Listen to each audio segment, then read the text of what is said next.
All right. Good afternoon, everyone. We're going to commence the meeting of, I don't know if commence was the right word. We're going to start the meeting of the Facilities and Operations Committee.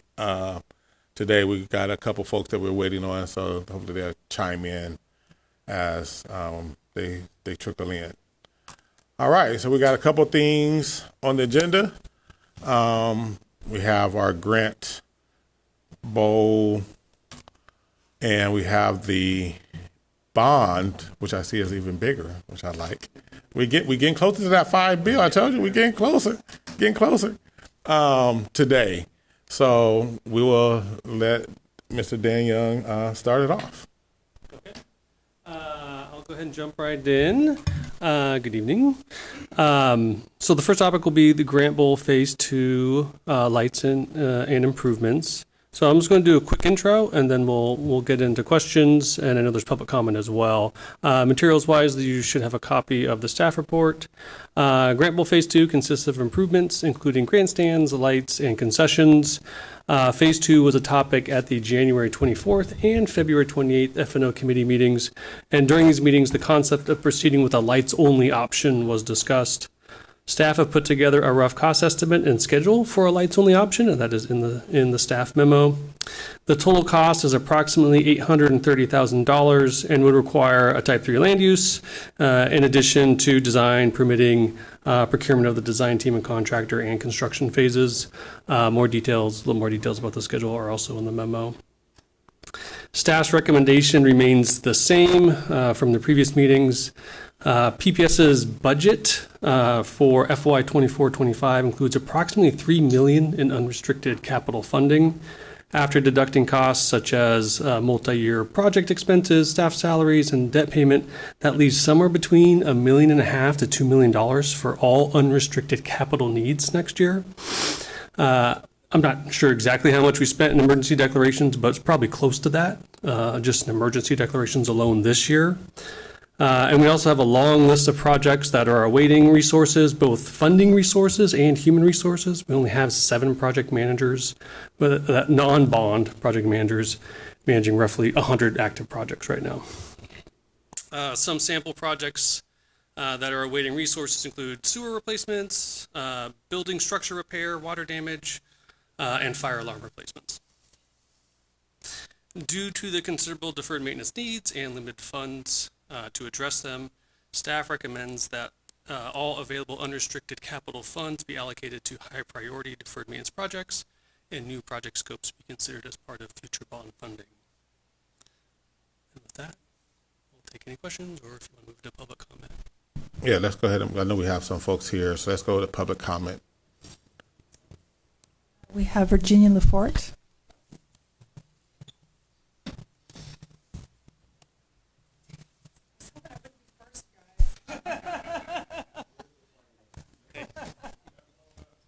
Put my phone on silence. Hold on. It's nice to see you. All right. Well, do I have to state my name or anything? I guess you guys know who I am. So first of all, we're really excited to see that the estimate is a lot more in line with what we thought and hoped that it would be.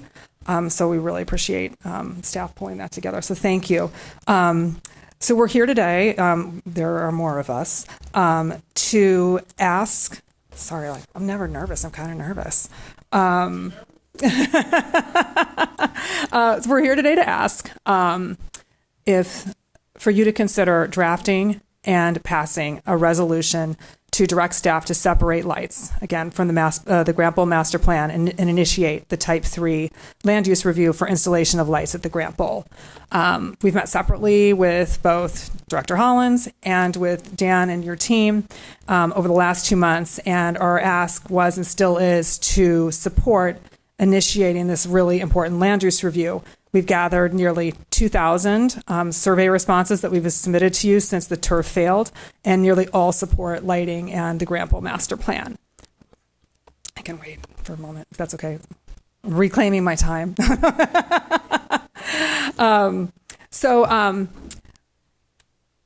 Anyway, we need to extend the hours of our field and separate the lighting from the plan. We can talk about lights all we want, but it's a moot point without the permit or approval. We don't know if the city is going to approve it.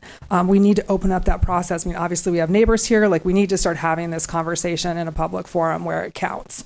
We've asked the city to waive the fees that are associated with the land use review so we can take that cost out of the equation to celebrate our centennial year at Grant. And they're considering it, and we're waiting on the response. They're trying to get a number right now.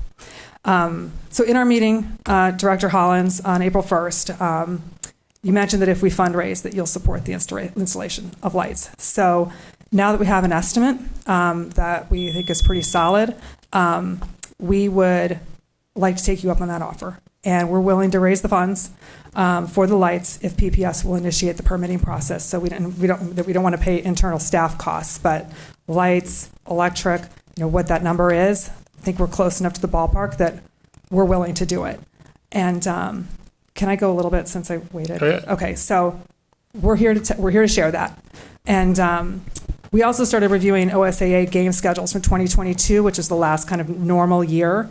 And on the east side, the lack of fields has had a significant and disproportionate impact, not only in Grant, but on Benson students. We were actually really surprised, shocked at how far we all travel. It ranges from 16 to 26 miles round trip for a typical home game between Delta, between Columbia, oh God, where else are they going? There's Woodstock. Like, it's crazy and unnecessary. Yeah. So we're working on consolidating all of those missed hours because as we were looking at it, we realized that there's a real possibility. We are not sure that this situation may be setting student athletes up for not meeting mandated instructional hours because they're leaving early. It's such a significant amount of time that, between it, we're adding it up. So that's on our radar. And lastly, installation of lights at the bowl. It's an income generator. Parks made over $300,000 in the last 10 years for permitting fees.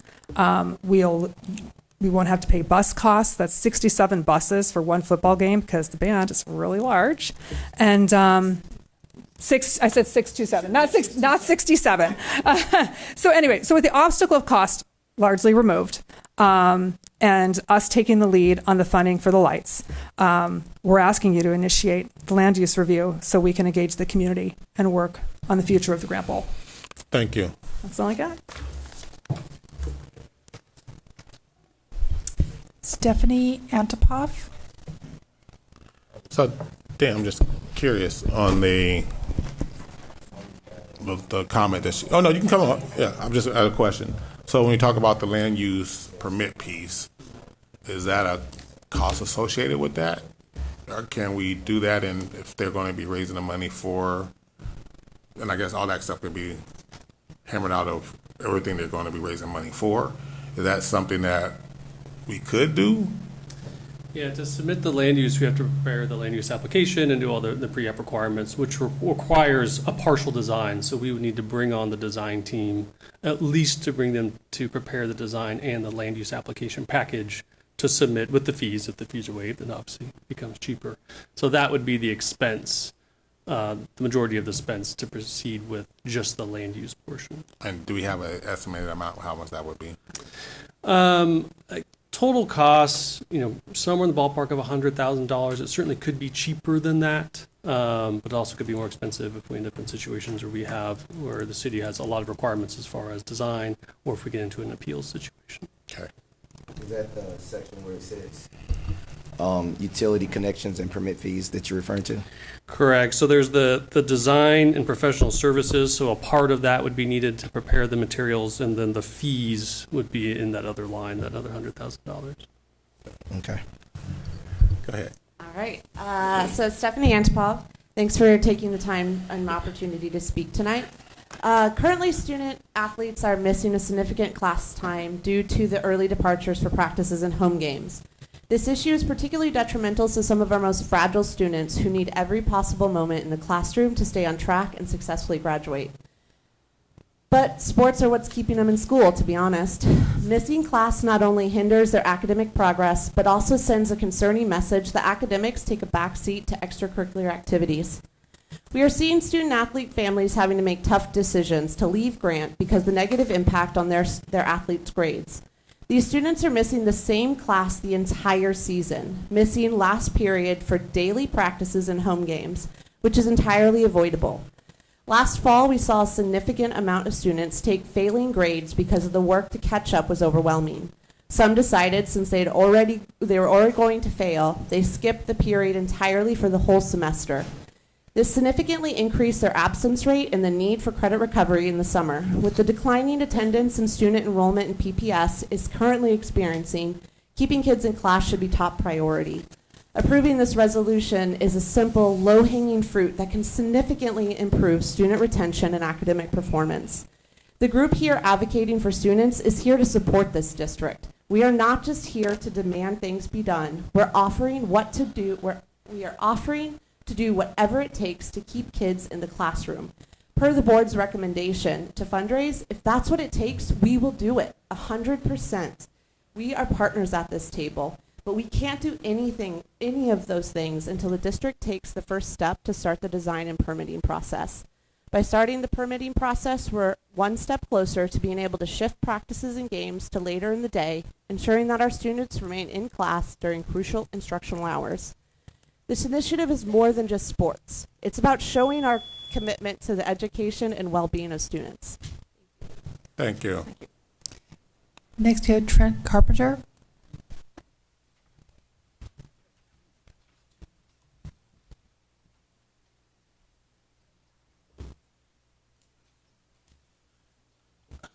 Hello, everybody. My name is Trent Carpenter. I'm a parent of two boys at Beverly Cleary. One will be going to 7th, 8th grader, and one will be going to Grant next year. I live about 3 blocks from Grant High School, Grant Bowl. I was the president of the Grant Youth Football Organization last 2 years. My role as youth football president, one of it was primary goal was to increase the participation and the numbers and encourage kids to continue with going on to Grant High School. The Grant Youth Football Program it consists of an economically and racially diverse group of kids. About a third of the kids are on free and reduced lunches. We practice at Fernhill, which is not in our district, and we did not play any games at home in the bowl last year. We were hoping to at least get one day a week an 8th grade team practice there just to have some continuity and around Grant and around the team. Once we saw the scheduling without any lights, I mean, there's no way we could ever get on to that field. During the season, we would also promote going to the Friday night Grant varsity football games, even coordinated rides with the kids. We got over 80 kids in the program, but with these home games being at Marshall, typically around the track, you'd see maybe 8 to 10 of the youth there, which was kind of discouraging because, why is that important? One of the issues is, we have a lot of these 8th grade football players that don't continue on to go to Grant. I mean, they go to Central Catholic or they don't play football anymore. So we're missing that sense of community. And speaking specifically with football, it kind of feels like we're hiding this sport, and it could really benefit a lot of kids that need it with these lights. So, I'm asking that we do move forward with this permitting process of the lights. Lastly, I would like to mention I bought my house 2011. I knew very clearly what I was purchasing and where, living near a high school. And I love the fact that I'm near a high school, that there's going to be some minor inconveniences here and there with events and things like that. That's part of it, and that's part of the community. So I certainly am a neighbor there, and I'm looking forward to more activities there. So good timing. Thank you. Thank you. You did well. Moreau Wessner.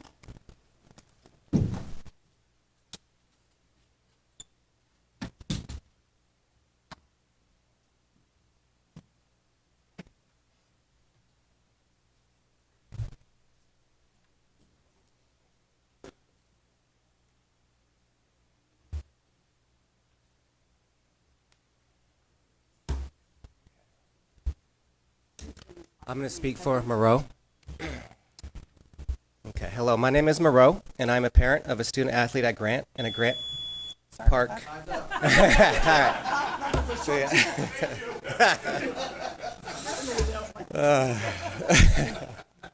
and a Grant Park Neighborhood Association board member.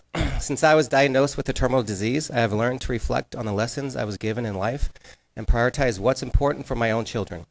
I grew up a student athlete. I remember the pride I had competing for my school and community. The most important lessons I learned were not how to kick a ball harder or shoot better. I learned how to be part of something bigger than myself. I learned to win, to lose, and still persevere. I learned many of my greatest lessons I've carried into adulthood from my time in high school sports, representing my community. I have pledged to see my daughter afford the same things, something every student has earned. I will see her play under the lights at the Grant Bowl before she leaves school in 2 years, because that should be her right as a Grant student athlete. And I will always fight for that. I want her to feel that same sense of pride I still carry with me today. It is time to get this done. Colin is reading my comments because my disease hinders my speech, and I feel like this message needs to be clear. Thank you for supporting our students and our community and making this happen. And then if we could reset it, because I have something to say as well. Is that okay? Are you on the? I submitted. I never heard back, but I submitted like 2 days ago. Well, I'll give you the rest of her time. Okay. All right. All right. Hello, my name is Carl McLean, born and raised in Northeast Portland, Grant alumni, class of 97, and current soccer coach for the Grant boys team. I want to start off by thanking the board and the F&O team for installing the new turf field and securing the lease. This is very much appreciated.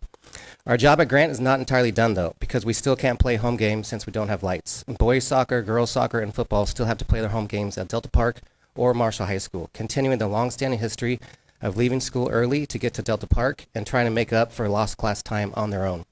Playing our home games at Delta Park during the day also means Ida B. Wells, McDaniel, Benson, Cleveland, Roosevelt, Franklin, and Lincoln all have to leave school early too. Installing lights in the Grant Bowl benefits not only Grant student athletes, but the rest of the high schools in Portland. We all know how hard COVID was on our students, and then the recent teacher strike. Accepting the status quo of no lights and having our student athletes miss the same class over and over continues to be a burden for our student athletes. The mental fatigue, stress, and exhaustion is not healthy. I know PPS is not in the business of encouraging students to miss class. We have to make this change now. Thank you. Please begin the land use permitting process. Thank you. Thank you.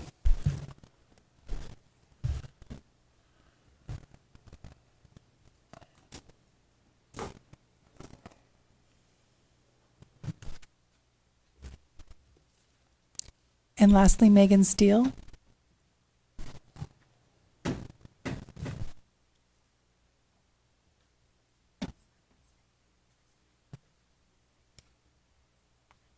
Hello, my name is Megan Steele.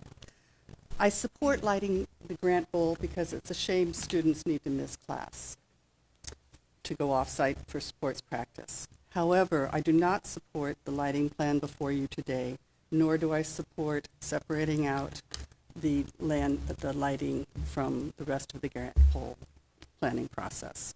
It would be fiscally irresponsible, controversial, and strategically unwise. Funding this plan would be fiscally irresponsible because you have heard it uses funds needed for higher priority problems in existing facilities.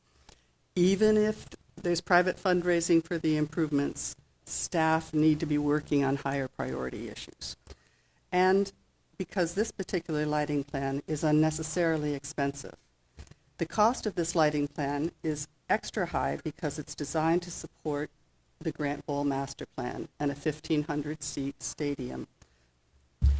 Less expensive lighting could be installed for student needs. This lighting plan is already stimulating controversy.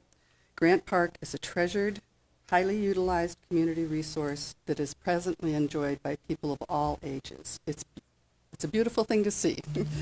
A fenced stadium built for large events would bring parking, noise, and congestion and shut the public out. The master plan is inherently controversial and inevitably will be opposed. It isn't a good idea for the district to invite criticisms of fiscal irresponsibility just as you are preparing to ask the public to approve another bond measure. I was instrumental in working to support the first teacher levy and set up school foundations and chaired site councils. I believe in public education. Grant has been a public park, and people moved into the neighborhood knowing it was a public park. Please take a step back and avoid this battle. The public will support field lighting for student practices if you work with neighbors to understand their concerns and agree to reasonable operating limits. Students should have field lighting for practices and games, but do not fence the public out and do not spoil the neighborhood. Thank you. I want to note that there were others who wished to speak about their concerns, but they were not allowed to get on. Thank you.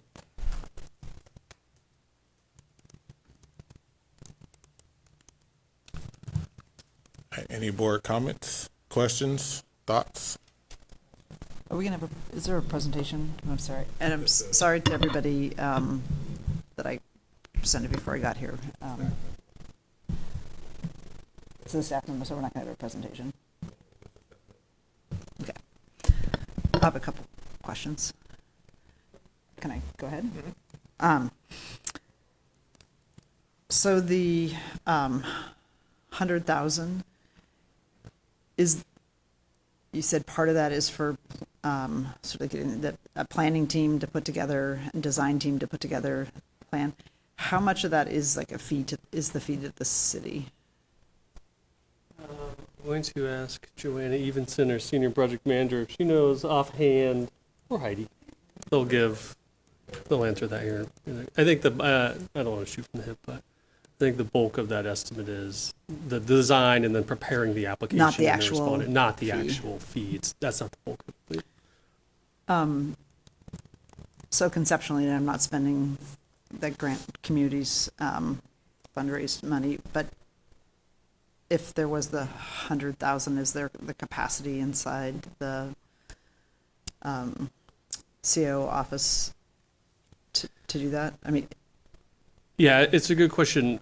Our teams are very busy, and something that we definitely don't want to do is when there are we have a hard time with having enough funding, resources, and people resources. But when someone brings a project that has funding, we really try to prioritize managing that, so we don't become the hurdle that doesn't get that project completed. so if you had 100,000, So I'm very comfortable saying that we would find the project management, the human resources need to complete the project. okay, and just the type of lighting. My understanding was this estimate, and just this is a response to the last public comment. My understanding is the lights that were being installed aren't something specific so that we can have the grant master plan, but more the basic lighting that you'd have for also so that it's focused on the field, not having a bunch of diffused lights, but it's so that was my impression, that it wasn't some super deluxe, but like pretty much the standard that we Standard with our specs, but Joanna Evenson's one of our senior PMs who's done lots of field work actually and knows more details than I do. Hi. Can you speak right into the mic? Sorry. Yeah. So the Grant Community Coalition reached out to Musco, who has done lighting for our other schools, and I've spoken with them as well. They're very similar to the lights that are currently on that upper softball field. So, and I think similar to what is at the Roosevelt field. So it's just the basic. Big pole, tall light. Yeah. Yeah. Okay. Focused. Very focused. Okay. I just want to make sure it's not something special that would be different. And then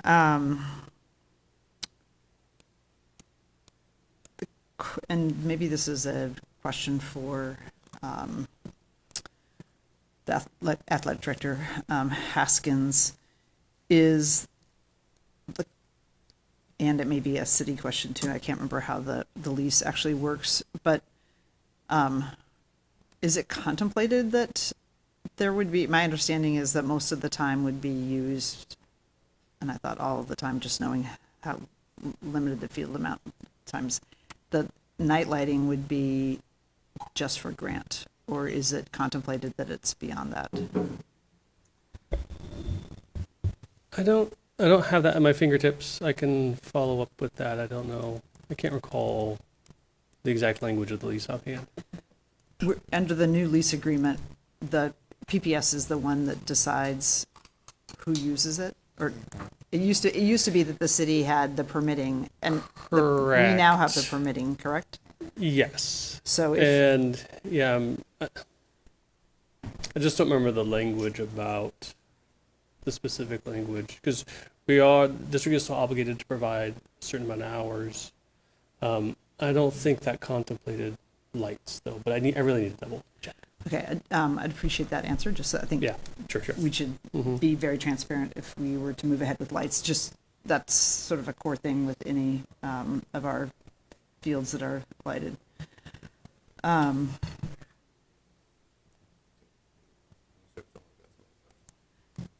See if you go ahead and ask questions. I have a thought. Yeah. Thank you. I think it's exciting and irritating all at the same time that we got to have the conversation. My concern, or question, I should say, would go to the opposers, those that are saying that you don't want it. Is it because we don't want the lights, or is it because we don't want the fence, or is it both? You can feel free to stand up and say something. I'm speaking directly to you. I do not speak for an organization. I speak based upon conversations with neighbors. I think there is a great concern about holding large events in the stadium, and the construction of the stadium is a 1,500-seat facility that is identified could be a revenue producer for the district and have operating costs. And so there may be much pressure to bring revenue to offset the costs. The neighbors I have heard from say that there is a major parking problem, not just right on the streets immediately adjacent to the school, but a couple of streets back, based on events now. So the frequency of events will make a big difference, I think, to people, and that's why I personally believe that if the school district could limit the use to student use, there would be, I think there's a lot of sympathy for the situation that students and parents are in, but it needs to be a give and take. And there have also been other speakers on talk that are very constructive suggestions about mitigations of the noise and so forth. But fencing the bowl was a big issue when this issue first came up regarding the school leasing property. People don't want to be fenced out. Right now, people of all ages, from before dawn to the dark, go to the field and use it simultaneously. And it's just a very valuable resource. I think I apologize. I guess what I'm trying to get to is, from your perspective, the community is wanting it to be open for community use. You're not opposed to students having a place to have their home games and have lights for their games, which is what I'm hearing that they're asking for. Your concern is beyond the student use. This is, and the phase two, the broader phase two master plan. The construction of the master plan would alter the park and the neighborhood. It would take away an open piece of territory that's informally used, and it would. So I'm concerned that this is a strategy, honestly, to separating out the lighting and the land use, may fly under the radar of neighbors who are very concerned about the other elements of this too. All right, I have to have a question. So when we're talking about the cost out estimate that you did for the lighting and permitting piece, would that be a redundancy if we're doing the phase two later?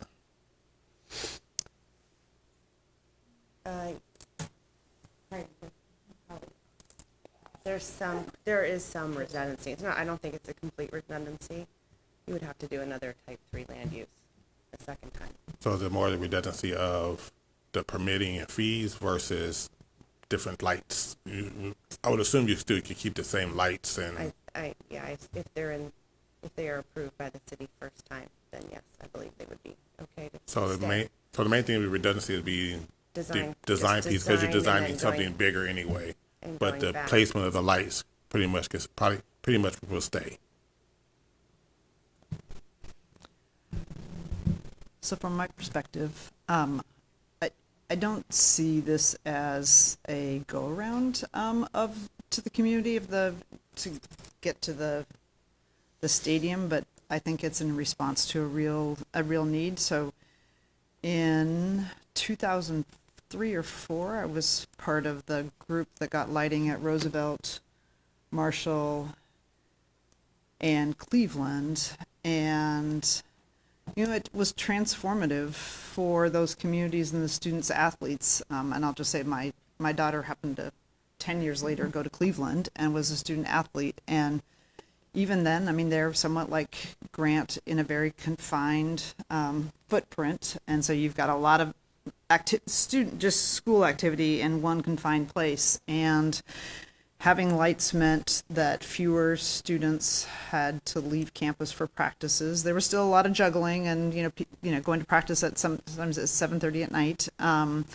But it did give the student athletes a lot more time. So I very much view this as that was 20 years ago when those other communities received the lights, and it's an expansion of the capability for students to practice. And so for me, I view this as a separate thing, although there's some redundancies, but doesn't sound like a lot.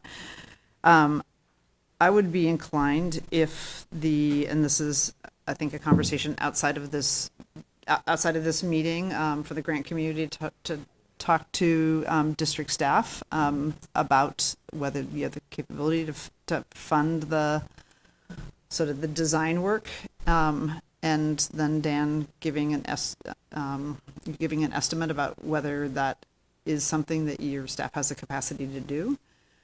If you, as you said, if you have the money, then you try and make things work, and also being informed by the answer about whether what the expectations are about whether this is for student athletes versus the broader community. I mean, just knowing, having looked at those charts about usage of fields, I don't see there being a lot of time that you'd have where student athletes wouldn't be the primary users of that. But Yeah. I'd be inclined for us to be supportive of moving ahead with some conditions. Yeah, I think and I'm gonna kind of use the same analogy that we're using with AVT, right? If it's a zero cost to us, at least start that process. But I want to make sure I'm clear. It will have to be a zero sum to the district, as we are having district. Okay, just make sure I'm clear on that. Okay. And so I don't know if it has to be some kind of agreement made or whatever around that, but I'll be okay with at least moving forward with the permitting piece, knowing that it's not going to cost the district to do that. Are you okay with the other caveats that we find out who's going to be using it? Well, I'm okay with the public using it too, though. Including the lights. I Well, mean, it's well, our permitting. PPS controls that, so PPS has that. I guess I'd like to see what's contemplated, because I think we should be transparent with the. Yeah, but I'm just saying PPS has the authority to do what they feel is needed. So I don't think we need to get into those weeds as far as what PPS would do, since they have the authority to dictate how it's going to be used or approve how the lights and stuff is going to be used. Marshall got his hand up. Oh, I didn't see you back there. And we got to make it quick because we got to. So I think that what PPS can do is, if we have lights, if the public just come and use the lights, or is the lights just for grant student use, and the rest of the time it would just be normal part-time? Is that what I think you're asking, Julian? And I think Director Hollins is correct. We would control that.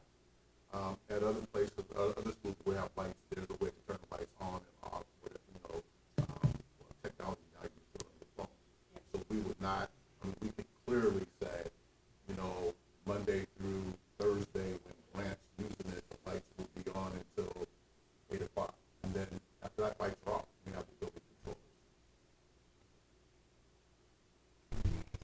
and I'm good with them moving.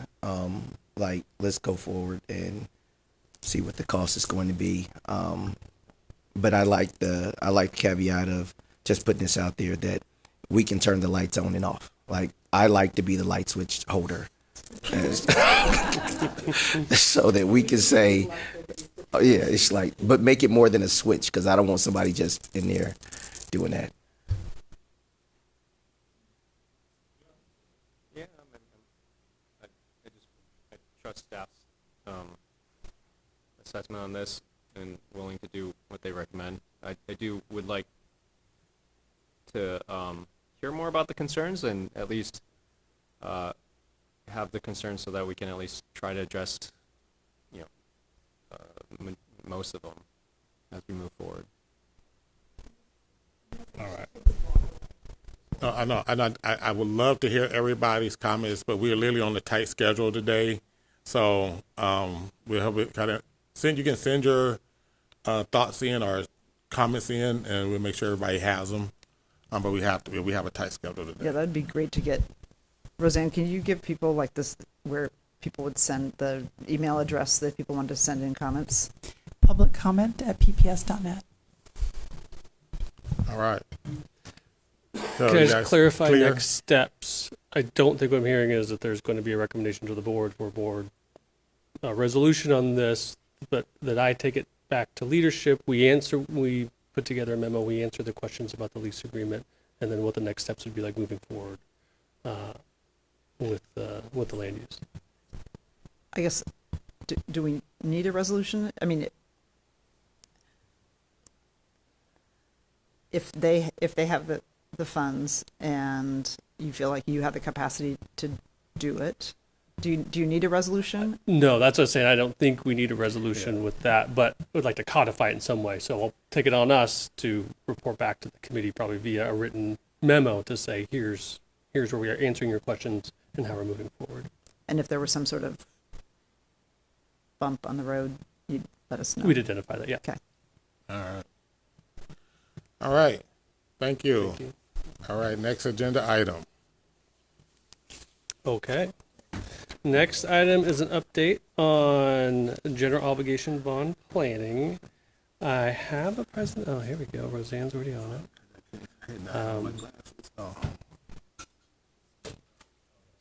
One moment, and I'll get this up.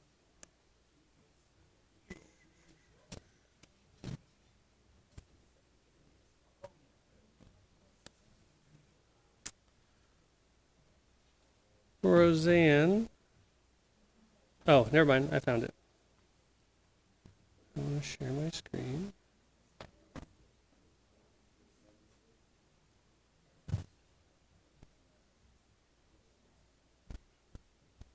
Okay, I think we're up and running. So materials, you should have in your packets is a copy of the presentation, the conceptual bond budget worksheet, and then 3 staff memos, one on PE, one on athletics, one on curriculum. The material here is pretty content rich. That said, we've covered a lot of it before, so I'm going to go through quickly. Stop me if you have questions. That's what we're going to do. So this slide is just a kind of a quick resource to previous materials that we've covered to date, if it's helpful. Some high-level takeaways from our previous conversations: pursue a larger bond principal amount, continue prioritizing the modernization projects, allocate significant funds to existing facilities, proceed with the planned technology improvements, and retain the existing levy rate. The current option meets all of those, so we're in line. This just shows the progression over time. We looked at a couple of very different scenarios back in January, and gradually that total amount has increased as we have continued to review options. The intent tonight isn't to go over every one of the scopes in detail, but really focus on the ones that have materially changed since our last meeting, ostensibly athletics, physical education, and curriculum. Quick update on schedule. We spend somewhere between $150 and $250 million a year in capital. Some years we spend less, some years we spend more. It really depends on what those projects are. Using that range with $2.7 billion plus existing bond funds, Our estimate to complete that work would be somewhere between 15 and 20, 22 years, somewhere in that range. Deferred maintenance, so we're jumping to the scopes of work. This has not changed. As we've discussed before, PPS has very big deferred maintenance needs. And although $400 million doesn't address all the needs, it is a very significant investment and would improve schools throughout the district. There's more details on deferred maintenance in those two reference staff memos. Quick question. Yes. So when we talk about the 24 bond and I'm sorry I don't have my glasses. You said 22 years, right? Yes. Is there a time and space in that 24 years where we could, now remember, I want to make sure I understand it, we can still go out for a smaller bond within that 24 years? You can always go out for another bond if you increase the levy rate.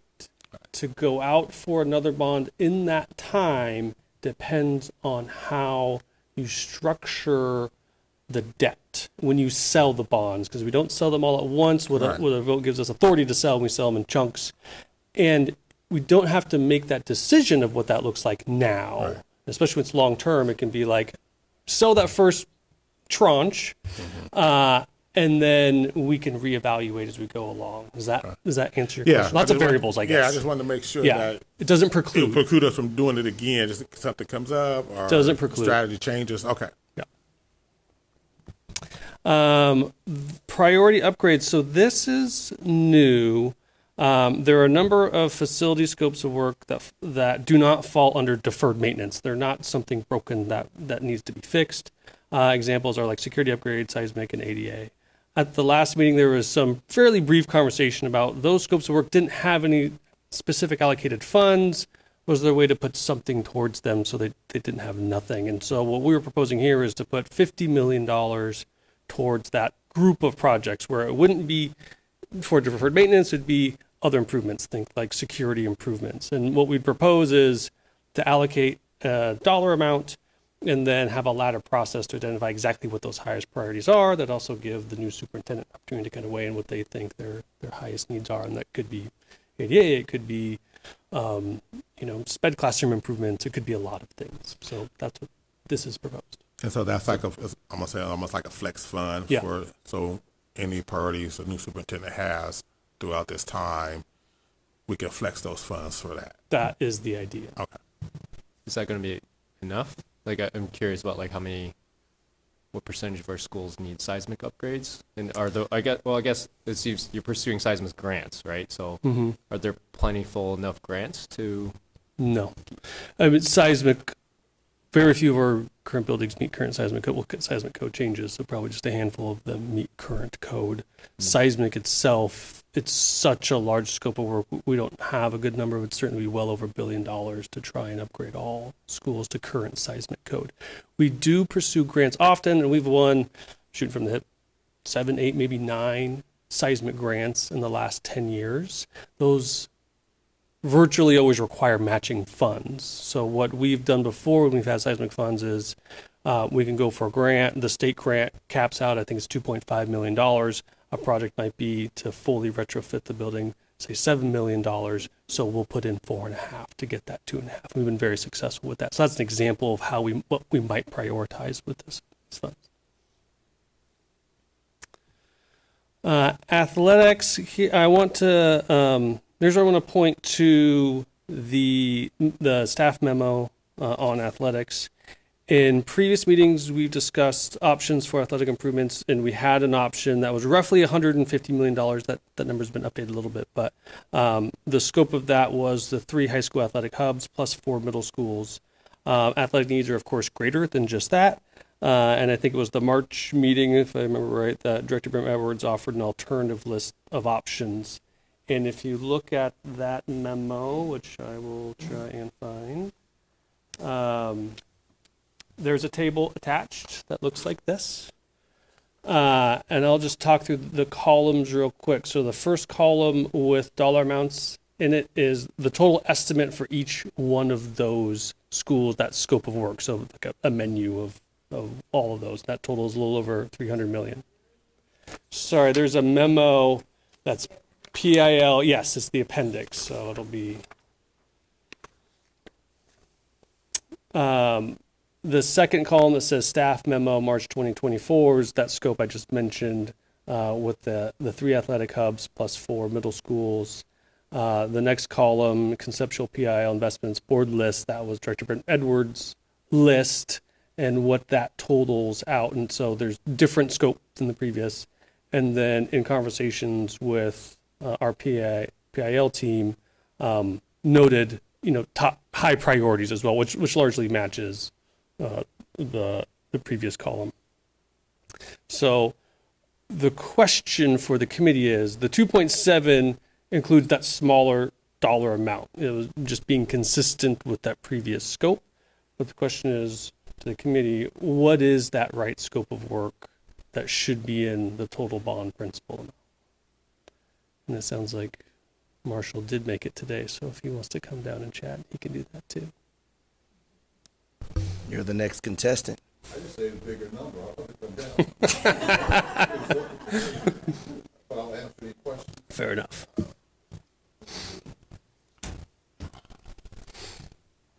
So I have one question. I'm gonna see if I can state this right. If there was a potential private-public partnership, where would those funds come from?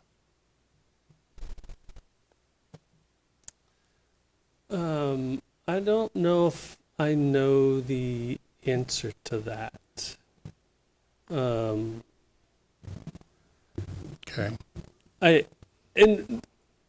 I'm not hedging. I'm just trying to think of if there's significant capital that comes from the district, it comes from the bond. There really isn't really many other Correct. options. There could be some creative options. It's probably the structure of that partnership to know if bond funds are eligible, I guess, is where my hedge comes from. I don't know that answer. I need others to help me answer that question. Okay. And so when this came up too, as far as with the hubs, as far as transportation, right? So I've been hearing from like Grant, I know Benson, and I'm sure like our middle schools, how will the transportation to these hubs and from these hubs be done?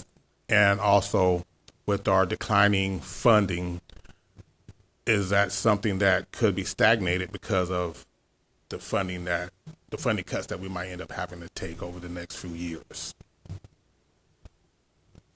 I'll let you do that one. Will you let me do that? Yeah, I'll let you do that. Well, a couple parts to that. So first part about the hubs and access. So currently, if we're going to Delta Park to go to Whitaker or Jackson or somewhere, it'll be a whole lot closer for all the teams to get there, right? So and we do those primarily for games. Practices are primarily in parks that are adjacent to our communities.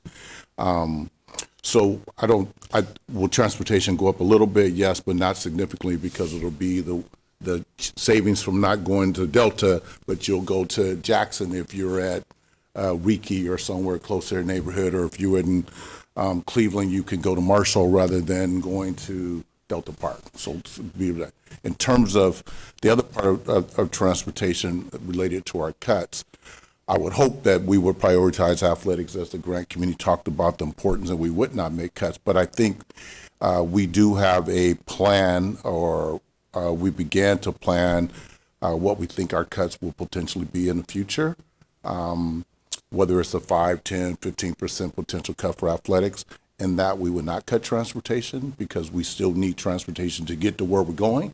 So that would still be a high priority for us. And then with the new schools remodel, for instance, like if we're doing the Grant phase 2, and we're doing the Cleveland, and they're in that phase, they're talking about doing sports there too. Will the hubs be still that needed if those schools are having those things done? Well, yes, because the perception is that the hubs is replacing the need for all athletics at a particular school. So let's take Grant, for example. So yes, we should have lights. Yes, it's important to have lights. We still are going to need to have, they have 4 soccer teams on the boys and 4 on the girls. If you add lights, you just added 2 practice slots after football practice is over. Whereas those other 3 teams of boys and 3 teams of girls are going to go. There's still a need. The need is great. Right now, we're using Park Bureau, and we're hoping to lessen our dependency on Park Bureau. But also Park Bureau, we're contingent on weather and contingent on their them allowing us to use the facility as they're competing with the general public for those same facilities. So this gives us ownership, access, and more importantly, it gives all of our kids equitable opportunity to participate in top-notch facilities. What is our cost that we spend on parks for athletics?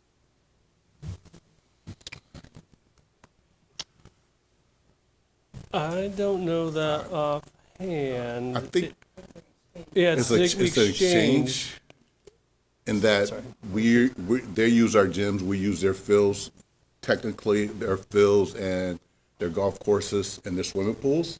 It's an exchange. We've kind of gone round and round about who's getting the best benefit of that, but we kind of exchange that. We don't have enough in either direction. I don't think either group is happy in terms of the amount that we need. There's not enough need for everyone, especially to fit in the hours, right? So if we're saying we want our kids to be home at 8 o'clock, for example, there's very limited options where we can be done at 8 o'clock. If you're saying we can stay out to 10 or 11, which Lincoln actually had to do when we share it with Wells, then we can make it work. But if we're trying to be home at 7:30, 8 o'clock, we need more. And in our current Park Bureau agreement, we're done at 7 o'clock. We have to be done by 7, and that was just increased to 7 this year. It used to be 6. So it's still a great need for us. So I just want to make sure I understand. So when we're talking about the cost, right, because I'm looking at our budget stuff and the decline in enrollment that is estimated over the next 10 years. So we are wanting to invest, which I'm all for athletics, invest in a lot of these costs, giving us, well, going from us having to pay zero because it's a partnership piece to whatever the additional maintenance cost is going to be with the decline in enrollment that is estimated and the budget cuts or the lack of funding that we've been receiving. If it goes the way it's going, we're going to have another $30 million cuts next year. And then with the new biennium, if they don't do anything, we'll probably be looking at another $100 and something million cuts. Will this be sustainable? Well, I don't project that if we have less enrollment, we're still not going to have enough kids to offer the current sports we offer. I mean, we have 11,000 high school students, and we have about 5,500 that do sports. So if you still lost 2,000, if you lost 2,000 kids, it probably won't be the 5,500 that's doing sports, because as you heard, that's part of why they come to school. So the question will be, will we want to make an investment in those kids and maintain those programs? So for example, when we looked at doing potential cuts in athletics this year, there's some low-hanging fruit we could cut. We could cut cheerleading, we could cut freshman sports, but if you cut those things, you're also telling kids you don't value them and the things they're interested in. So we kept them, we cut other places. As we look for athletics, as I said, we have a plan where we're looking at what would be the potential cuts. I'd imagine if we cut $30 million out of PPS, you're not going to come to athletics and say, give us 10. You're going to say, give us some percentage of that, and we're prepared to make that adjustment to ensure that we provide the same opportunities we're providing for kids today. Okay, any other questions? We got like 10 minutes, 1 minute. He said 1 minute. We got the other one starting. I actually have Okay, a quick. couple things to say, comments, because I think they need to be said now. So a couple things. I'm noticing on the scope of work, the Center for Native Students isn't included. And if we're going to have some sort of criteria of how you get on the list, I'd like to know what it is. And this isn't a criticism of staff. It's just, I've raised it a couple times. If we have some criteria, it would be good to know, because I feel really strongly about that. Second, we need to have an extended board discussion about the bond and the timing. Frankly, I don't see this, it being possible for us to go in November. This is a massive package. We've never passed anything like that before. It's for 24 years. In the local option campaign, we ended with zero left in. There was very limited fundraising that was done, and the fundraising that was done covered the expenditures for the campaign, but we have. It's the same PAC account. So we're starting from zero. This will be a much more expensive campaign. It will require a huge board effort, because once it gets referred, it's all on the board on raising the money, community building. Also, it's going to be very important that we actually do polling or surveying on the size, the scope, the timing, and the components before we go out for the bond.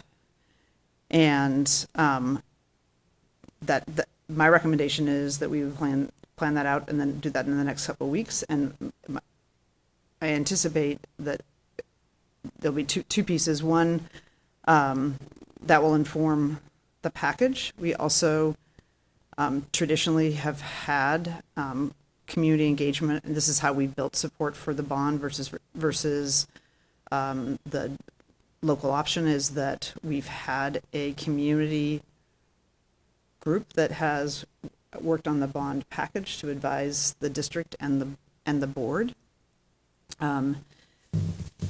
And so that would be another piece. And I just look at the referral dates for this fall, and they would be very aggressive. And I don't see that currently the board having the capacity, in addition to having a new superintendent.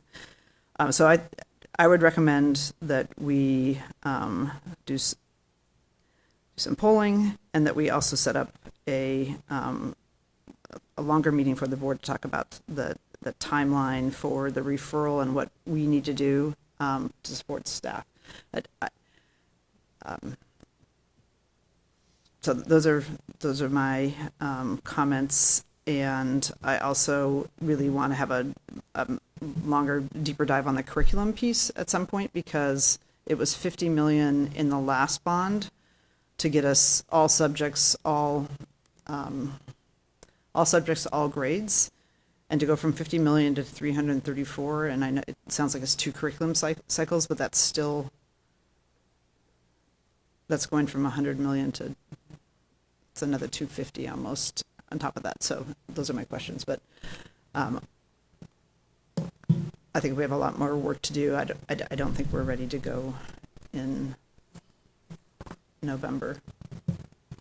And we should build a plan. It's going to be a lot harder than the local option, because the local option is sort of like absolutely critical that we do, and the bond by a lot of people is viewed as a more nice to have. I get that, and we are almost out of time. I will get with Dan to look at some times to do a full board executive session around this as well. I do want to say though, this actually what came up last year when we talked about putting the levy and the bond in the same year, and you were like, yeah, it'll be fine. When we talked about this last year. It is fine, and I saw the performance of what the board did on the local option, and like in terms of the fundraising and the community, like going out and meeting with the community and building support for it. Yeah, and that we would have to have a much different effort from the board. So like even though it's the same board. Well, people would have to commit to, like, if you've got fundraising calls to make, well. Okay. When I made that comment, it's like, yes, you can do it, but I was also expecting that all board members would follow through and make fundraising calls, and that didn't happen. The other thing is, sorry. I'm just curious, like, next year's going to be the same board. No, but I think the point she's trying to make. I don't know what's going to change. Okay, well then we should. People going to be doing the same stuff. No, the difference. People made commitments to make calls, and they didn't make them. So I'll just. You have to say it out loud. We'll just leave it at that. Yeah. Okay. I hear you. Say it out So I loud. get with Dan. Say it out loud. I hear you. I get with Dan because we got to go. 'Cause we got. Say what you So the said. other thing that needs to happen is, when I said that, it's also predicated on how we've done every bond package, which is we have to talk to the voters about what they want in the package. It's very easy to say, do you want 650 teachers? And people are like, yes, sign me up for that. Yeah. A bond package has a lot of different components that people have different varying willingness to pay. And we have to test what people are willing to buy and how much. Gotcha. All right, so I get with Dan. We'll set up a meeting sometime after we get done with the superintendent search stuff, which hopefully will be Saturday. And then we'll figure out a time to get all that stuff together. Sounds good. All right, any other questions, comments, thoughts? All right, meeting adjourned. Thank you.